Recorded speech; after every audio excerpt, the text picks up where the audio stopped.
Okay, I'm here at the Golden Keys restaurant in Racine, Wisconsin today, and I want to do an interview with Joe Kexel. Joe, as you know, is the president of the Belport Institute, but he was also the Libertarian Party candidate for the United States Senate here in Wisconsin. And Joe, you amazed everybody going out and getting 62,000 votes, whatever it was. It was 2% of the vote, which is more than twice what we need for ballot status. And we've been struggling getting ballot status, and suddenly Joe comes out in this hot congressional election and gets 2% of the vote. I mean, hot United States Senate election. Kenny Baldwin, and we had Tommy Thompson. Tommy Thompson. That was a big battle, and Joe walks away with 2% of the vote, which was very good. And there's two things I want to concentrate on this interview. Number one is your use of the strategic plan. Now, I'm presuming that everybody is watching this has seen the strategic plan and has seen what our goal is, the goal of personal property rights, and also seen the two videos on the goal of socialism and the goal of fascism as a conservative. So the first question I have is, how did you utilize that in your campaign? I mean, one of the things that we were looking at is where we are right now, and that we're in the federal government. Well, as a federal candidate, I was interested in this part here, balance the budget, because that's very important, because that's how you get control at government at the most basic level. First, you balance the budget. At least now you have some kind of control. Right now, we have no control at the federal level. So it was easy for me as a federal candidate to look at the balance of the budget as the place to be. And quite often, my other issues that would come up from like, you know, government doing too much, I could use balance of the budget is the reason. We can't afford necessarily all the drug enforcement because we've got to balance the budget. See, that's good. That was a good way to work it in. Yeah. But the point is that you came in at a very sensible level. You didn't come in talking about, well, we have to legalize prostitution. Oh, no, definitely. Or you didn't come in on one of these issues that are way up here in deregulation. You came in right here where the country's sitting in. The balance between deficit spending or balancing the budget. I found that very important to use that and where we are on our progression here. And we're not balancing our budget, so it's a clear place to start. And people understand that. And when I mentioned balancing the budget, I got a lot of good interest from my Facebook pages and people checking me out, emailing me. It all came from, they agree that balancing the budget is important. So it's a good topic to say. People will understand. If you sit there and say, I want to legalize drugs, legalize prostitution, the libertarians would support that, you lose them at the very first step. Right. In other words, the point is we're coming across as a sensible party. We're not coming across as a party of fruitcakes that want all this weird stuff. We're coming in right here where the country's arguing, but we're bringing in a little different viewpoint of it.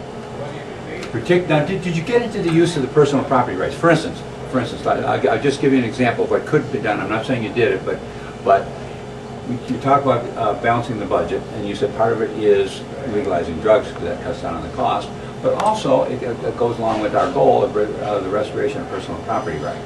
You get to use your body any way you want. Did you get into much of that, or did you kind of leave that go? Well, I use that quite often because having the goal is useful, because they will ask you about drugs, they will ask you about prostitution, they ask you about all these things. Well, if you can say, well, I believe in personal property rights. You own your life, it's your life to live, I'm willing to let you live it. Well, that's a very honest answer, and most people will accept that because I'm not going against my principles. I'm being very clear that the goal is to give back your life to you. And a lot of people like that. People who are libertarian-minded, they definitely jump on board. And you don't have to bring in all these specific issues. It allows you to just give, this is where I'm balancing the budget because I'm leaning towards, more personal property rights. So now, and with your understanding of the strategic plan, and, the eliminating public debt, privatization, all these things, when you understood those steps, how did it get you relaxed in the presentation of the issues and dealing with people? Did you feel a better base for presenting your issues and why you were taking that position? I mean, did that have? Oh, exactly. I think the key thing when you're running as a libertarian, you have to have an understanding where you are and progression of things. I didn't talk about anything about deregulation. Not directly in that. If you talk Medicare, I would mainly bring out that the government is interfering with your personal property rights, but I never took it as directly as deregulation because it's a concept that they're not ready for yet. They understand balancing the budget.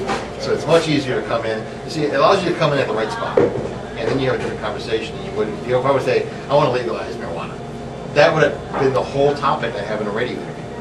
Right, right. I mean, that's I think that's the problem we've been running into as libertarians. We come in as this fruitcake bunch of candidates. We're all over the map, as opposed to concentrating in this area, which is real to people. It's where their concern And I is. think- And you come in as a kind of a ground floor.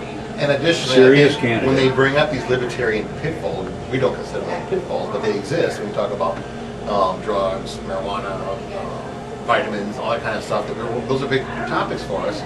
But when you can put them all under the umbrella of personal property rights, it makes a lot more sense then. You own your body.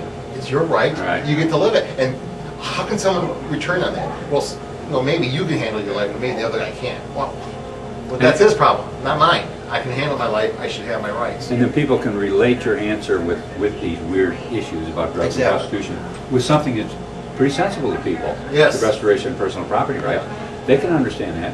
Yeah, and then I can quickly say, and don't forget, by reducing the amount of government, because they're not involved in here, guess what? Yeah, listen, the budget just got easier. There you go. So you can bring them against each other. It's a very nice cycle. It's much easier to walk in there having that in your head than say, I got a few little topics I'm for. You know, like if I walked in with, for example, raw milk, that'd be a horrible one to leave with, I think. Because, not because I'm against it, but it's just that people just think salmonella, bacterial infections. Well, you got to introduce them to an issue they're not familiar with. Well, exactly. They haven't even been thinking about it. Yeah. As opposed to this one they've been thinking about. So exactly. You're coming in brand new. That's very good on that. I want to briefly cover, I appreciate your use of this. Joe, by the way, has been very instrumental with the Bellport Institute. He's the president of the Bellport Institute, which was the entity that kind of developed all this over the years. This is not something we just dreamed up, as I explained in an earlier video, but it was something that we've developed over the years through your program, Libertarians Unleashed. Yeah, we've been talking about this a long time. This has taken a lot of time to develop. This is not something we just dreamed up and whatever. But you also engaged in I just want to get a little bit in what your campaigning was, because that was your approach that made you acceptable. But you also did a couple interesting things with Facebook and a couple days of some traditional hardcore get out the vote. Oh yeah, it was kind of So nice. if you could just cover that real quickly and then we'll end off here. All right, well, one thing I did, I wanted to get the message out, but it's very difficult. I had one libertarian-minded reporter in Manitowoc that really wanted me to come to this town. I didn't understand why at first. It came down to the fact that he knew his editor would not agree to an article on the Libertarian. And I found out that he was actually a Libertarian-minded reporter.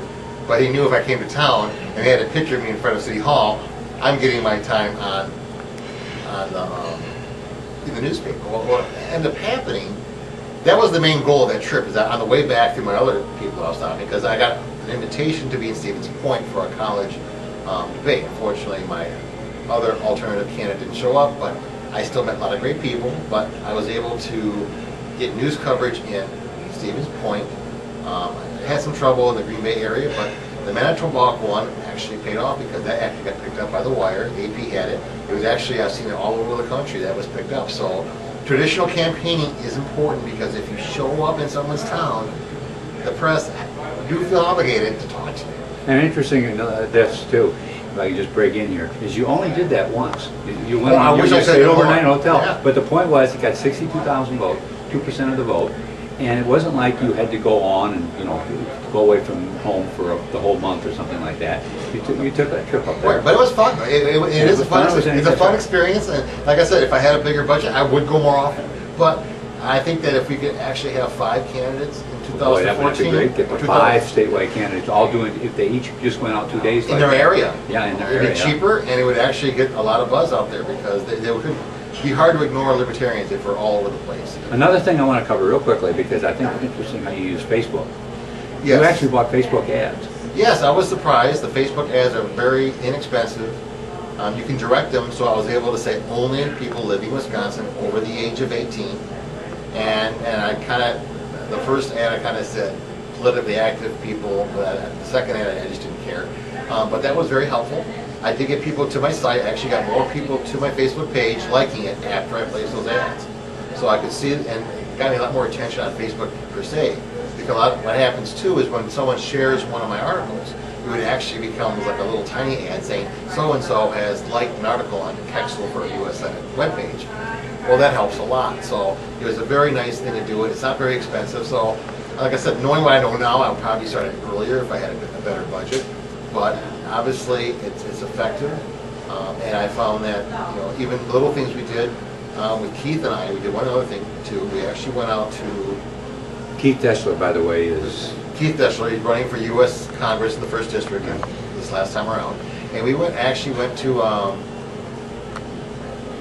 couple places out about Lake Geneva, I think. yeah, out there. you were in that area, right? We went out there and we stopped back in Lake Geneva on the way back, talked to small businesses, which was nice.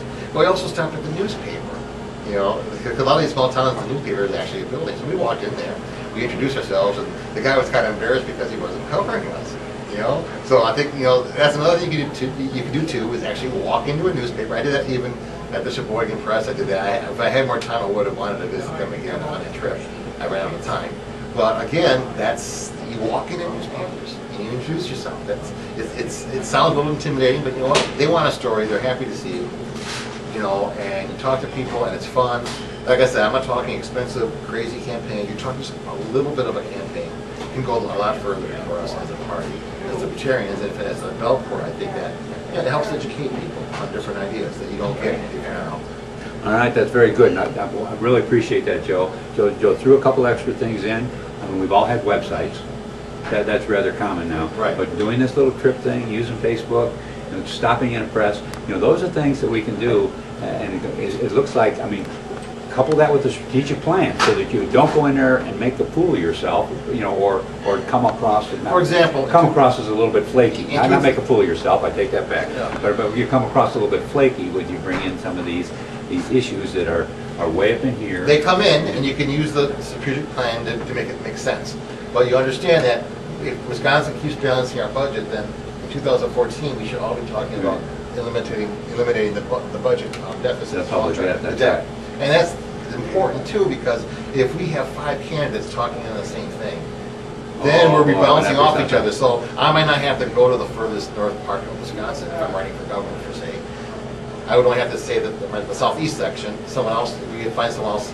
I'd like to get someone from Green Bay, someone from Madison, someone down in your area, Kenosha, Racine, someone in Milwaukee, and then maybe get somebody from Superior. Yeah, and you have this 5 And then you get the benefit, though they can't get to everywhere in the state. We're covering the entire state. Yeah. And we're all going to be talking the same thing, and we're going to get more bang for our buck. You know, you get 5 people taking small trips, talking to the area newspapers. Now, of course, if you're running for statewide office, you can send press releases out to everyone. I've used fax services on the internet. That's another option people have, to get faxes out to the few newspapers that don't give email addresses. But I think we're also looking at making an email list that we can give to people. So, you know, you get your press releases out, you send them to people, you know, and I send them out to good 50, 60 people in the state. So there's a lot of stuff we can do moving forward to have effective campaigns, not necessarily going for the win, but effective in getting the word out, a strong message, and getting better numbers. You know, as our numbers go up, see, I want 2% to They'll build on each other. The new base. Because we had the 15% or so I think we had with Ed Thompson. That was irregular. He was big personality. This was really great. And then we're back down to our low numbers. We have to be logical, reasonable, and move our numbers slowly up from where we are now. I think 2.1% should be our base. We assume that we can get 2.1% of the vote in Wisconsin. Because I ran alone. 5, man. Yeah, exactly. And then we can move up from there. And if we get to 5-10%, I think we'll be changing a lot of elections. All right, thanks a lot, Joe. Thanks for running. Thanks for being a good candidate. Thank you for having me. Thanks for being on the interview. And thanks for watching, folks.